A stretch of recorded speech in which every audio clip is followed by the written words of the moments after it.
Without Borders. I'm going to be reading from my book. It's called In My Father's Presence, and my name's Pat Worley.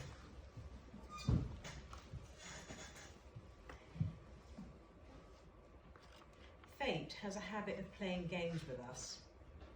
Back then, I would have identified myself as being tough, black, working class, and a proud Cockney from the East End of London. Now I'd also add aspiring, but with the limited vistas of ignorance, I didn't know what I was aspiring to. Hackney had always been seen as the gateway, a filtering point in London, in colloquial terms, the dumping ground. Wave after wave of immigrants from Huguenots, Jews, Irish, West Indians, Bangladeshis, and now Kurds settled in and made it home. A place where those fresh off the boat were given the impression that Mother England was a place where the streets were paved with gold, where fortunes could be made by immigrant families, who could then return home and in turn crow about their relative wealth to those who had been apparently too stupid to leave their homelands. The superior colonial lifestyles that they had witnessed growing up would soon be theirs, spoils from illusory coffers, overflowing with wealth from the land of milk and honey. The reality, as wave after wave of immigrant families subsequently discovered, was rather different. What the East End did have was that it was the centre of the London rag trade. My parents rapidly discovered that however educated and land-owning one had been back home, it brought no privileges here. On the level playing field of reality, one only had a limited number of choices: the NHS, auxiliary nursing, British Rail, train driver, London Transport, ticket collector, or a factory machinist. The filtering processes of integration happened slowly. If you remained in a tight-knit community that maintained the structure of your society pre-entry into Britain, you had the possibility of succeeding. If not, the demotivating combination of racism, poor housing, poor education, access to alcohol, gambling, blues parties, and loose women spelt the end of hope, apart that is from religion and God. Even as a little girl, I became aware of the multi-layers of masks that people wore. It became the norm.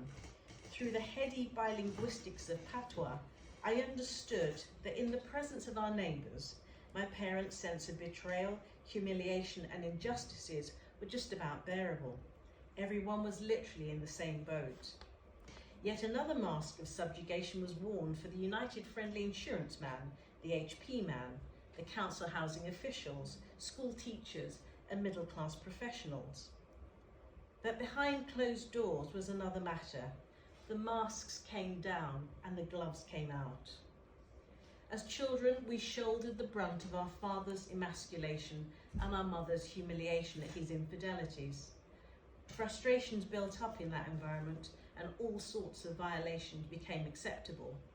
Regular beatings were meted out and every sort of implement was the order of the day: fists, feet, teeth, belt, wire hangers, curtain wire, and that was just the entree.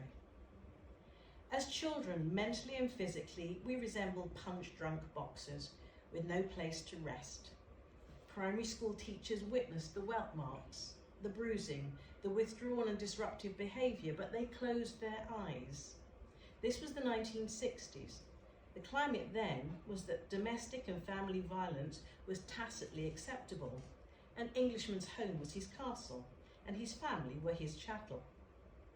I and my brothers were cut adrift on an island of pain, and it could all be justified with the phrase, "spare the rod and spoil the child." And we were gagged from protesting with the abuse of the Bible. The Bible says you must honour your father and your mother. So we were robbed of our sense of self.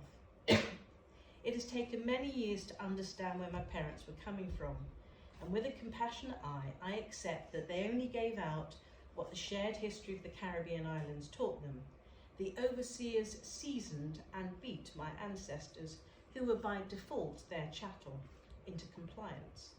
And although my parents' generation were physically liberated, like many islanders, they were left mentally scarred. They were only carrying on a tradition by doing the same to us. righteously unconscious, everything could be mitigated and explained away as long as we had God. I didn't buy it. Those were my contradictory roots. The moment my mum and dad voluntarily walked the gangplank of a ship bound for England, before the St. Lucian dust had even left their shoes, they entered a land of 7 choices.